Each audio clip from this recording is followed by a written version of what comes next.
अस्सलाम वालेकुम dear student. आज का जो हमारा टॉपिक है वो है पैसिव ट्रांसपोर्ट। अब पैसिव ट्रांसपोर्ट क्या होता है? पैसिव ट्रांसपोर्ट है, इसको हम कहते हैं डाउन हिल ट्रांसपोर्ट। यानी इसमें ये एक ऐसी ट्रांसपोर्ट है। फॉर एग्जांपल अगर हम इसको हिल कंसीडर कर सके, हमने इसको हिल कंसीडर किया तो एक मालिक्यूल यहाँ पे पड़ा है। अब अगर ये हिल पे नीचे आना चाहे तो ये डायरेक्टली आएगी ना। तो ये इसने जो मोशन की, इन्होंने जो ट्रांसपोर्ट की, तो इसको हम कहते हैं डाउन हिल, यानी पहाड़ से नीचे आना। अब जब आप एक मालिक्यूल ऊपर से नीचे आता है तो यहाँ पे एनर्जी यूटिलाइजेशन होगी। हमने एक्टिव ट्रांसपोर्ट में कहा था कि वहाँ पे हम क्या करते हैं, हम अप हिल करते हैं। यानी एक मालिक्यूल यहाँ पे पड़ा था और हमने उसको यहाँ तक लेकर आए थे। अब इसको पुश करने के लिए हमें एनर्जी की ज़रूरत थी, और वो एनर्जी हम किस फॉर्म में इस्तेमाल करते हैं? एटीपी के फॉर्म में। और अगर ये मालिक्यूल इसको आप यहाँ से छोड़ दें तो ये तो डायरेक्टली यहाँ रोल करता हुआ यहाँ पे आएगी ना। तो ये मालिक्यूल पे हम क्या कहते हैं कि डाउन हिल जो मूवमेंट है उसमें हमारे पास नो एटीपी यूज़ करते हैं। और वो डाउन हिल प्रोसेस जिसमें एटीपी की यूटिलाइजेशन ना हो, उस प्रोसेस को हम क्या कहते हैं? Passive transport. यानी it is the movement of molecules from region of higher concentration to region of lower concentration. ये जो एक्सप्लेनेशन मैंने की तो वो डाउन हिल और अप हिल को एक्सप्लेन करने के लिए की। लेकिन बायोलॉजी में हम अगर सेल पे हम ट्रांसपोर्ट करना चाहे तो हमने कहा था कि हम नेचर्स ला। अब ये जो नेचर्स ला है, यानी नेचर क्या करता है? नेचर में जो भी मटेरियल है वो कहाँ से कहाँ जाती है? वो हायर कंसंट्रेशन से, यानी जहाँ पे उसकी मकदार ज़्यादा हो वहाँ से जाएगी लोअर कंसंट्रेशन, जहाँ पे उसकी मकदार कम हो। अगर आप गैस मॉलिक्यूल की बात कर ले तो ये हमारे पास, हम अगर एक जार लिया हुआ है, इसमें आप बैरियर रख दो, ये बैरियर है, और इसको आप सील कर दो, यानी इसको हमने सील किया हुआ है, और ये हमारे पास क्या बना? एक बैरियर बना। अब एक मॉलिक्यूल है, यहाँ पे हमारे पास ढेर सारे मॉलिक्यूल हैं, इस पे आपने एक होल कर ली। अब ये जो मॉलिक्यूल है, नेचर हमें क्या कहता है कि ये मॉलिक्यूल है, यहाँ पे इसकी कंसंट्रेशन क्या है? ज़्यादा है। यहाँ पे इसकी कंसंट्रेशन क्या है? कम है। अब ये मॉलिक्यूल इस होल की वजह से यहाँ पर आएगी ताकि ये स्टेबिलिटी गेन कर सके। यानी अगर यहाँ पर हमारे पास 8 मॉलिक्यूल है तो 4 यहाँ रहेंगे और 4 मॉलिक्यूल यहाँ पर आ जाएंगे। अब आपस में स्टेबल करेंगे खुद को, इक्वली डिस्ट्रीब्यूशन होगी। अब ये जो पैसिव ट्रांसपोर्ट में, इसमें भी कुछ यूँ होती है कि वो मॉलिक्यूल जहाँ पे उसकी कंसंट्रेशन ज़्यादा है वहाँ से लेकर उस जगह पर जाती है जहाँ पे इसकी कंसंट्रेशन कम हो।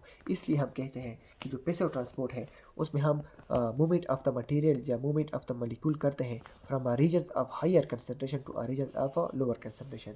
यानी वहाँ से हम करते हैं जहाँ पे उसकी कंसंट्रेशन, उसकी मकदार ज़्यादा हो, वहाँ तक करते हैं जहाँ पे उसकी कंसंट्रेशन कम हो। अब ये तो ज़ाहिर बात है ना। अगर देखो, पानी की फ़्लो कहाँ होती है? जहाँ पे उसकी कंसंट्रेशन ज़्यादा होती है तो पानी कहाँ बहता है? जहाँ पे उसकी कंसंट्रेशन कम हो। यानी वो अगर अगर आपने यहाँ पे पानी रखा हुआ है, इसमें इस गिलास में, तो आपने इसको फुल कर दिया। अब ये जो पानी है इसमें आप और पानी ऐड करना चाहो तो इसमें तो और नहीं आती ना। तो ये स्टेबिलिटी गेन करने के लिए इस गिलास से नीचे आएगी। यहाँ पे इसकी कंसंट्रेशन ज़्यादा है, यहाँ पे इसकी कंसंट्रेशन कम है, तो यहाँ से क्या आएगी? नीचे आएगी, नीचे गिरेगी। इसलिए हम कहते हैं जो पैसिव ट्रांसपोर्ट जो है वो मूवमेंट ऑफ मटेरियल्स है from a region of higher concentration to a region of lower concentration. और इसमें हमने यहाँ पे अब हिल और डाउन हिल में भी एक्सप्लेन किया कि इस पे नो यूज ऑफ एटीपी होते हैं। अब इस पैसिव ट्रांसपोर्ट की कुछ करेक्टरिस्टिक्स है। पहले करेक्टरिस्टिक्स क्या है कि नो एनर्जी रिक्वायरमेंट। ये नहीं, ये तो खुद बहुत होती है, ये तो नेचर्स ला है। नेचर में जो कुछ भी होते हैं उसके लिए तो कुछ एनर्जी की ज़रूरत नहीं होती ना, वो तो खुद बहुत हो जाती है। अब इसमें नो एनर्जी, यानी एटीपी, इसमें एनर्जी क्या है? एटीपी क्या है? ATP is a form of energy. इसमें एटीपी, अब by the word energy I means no use of ATP along the concentration gradient. यानी ये कंसंट्रेशन ग्रेडियंट के along मोशन करते हैं। किस तरह मोशन करते हैं? जहाँ पे इसकी कंसंट्रेशन, जहाँ पे इसकी मकदार ज़्यादा हो तो वो वहाँ तक जाती है जहाँ पे इसकी मकदार कम हो। इसलिए हम कहते हैं इसकी जो करेक्टरिस्टिक है वो यह है कि along the concentration gradient motion करते हैं। अगर हम स्पेसिफिसिटी की बात करें तो ये जो हमारे पास जो पैसिव ट्रांसपोर्ट है ये भी स्पेसिफिक है। इसके लिए भी कुछ हमारे पास ट्रांसपोर्ट चाहिए, और इसके लिए हमें क्या हमने एक्टिव ट्रांसपोर्ट में पढ़ा था कि उसके लिए सेल मेम्ब्रेन में क्या चाहिए, पंप्स चाहिए थे, उसके लिए सेल मेम्ब्रेन में कैरियर प्रोटीन चाहिए थे। लेकिन अब जो गेटेड होते हैं, सेल मेम्ब्रेन में कुछ गेट्स बने होते हैं और वो स्पेसिफिक होते हैं किसके लिए, पैसिव ट्रांसपोर्ट के लिए। यानी पैसिव ट्रांसपोर्ट के लिए हम गेट का इस्तेमाल करेंगे। यानी अगर ये फॉर एग्जांपल सेल मेम्ब्रेन में एक गेट बना है, अब सेल मेम्ब्रेन इस इन्हीं गेट की वजह से passive transport of the material होगी from the region of a higher concentration to the region of a lower concentration. अब ये गेट, कुछ गेट्स होते हैं जो इस तरह ऊपर होते हैं जिस पे डायरेक्टली पैसिव ट्रांसपोर्ट होती है, लेकिन कुछ गेट्स जो होते हैं वो कुछ चैनल्स होते हैं, और वो चैनल्स ओपन होते हैं। वो जो ओपन होते हैं वो तो डायरेक्टली होते हैं, उससे पैसिव ट्रांसपोर्ट होती रहती है।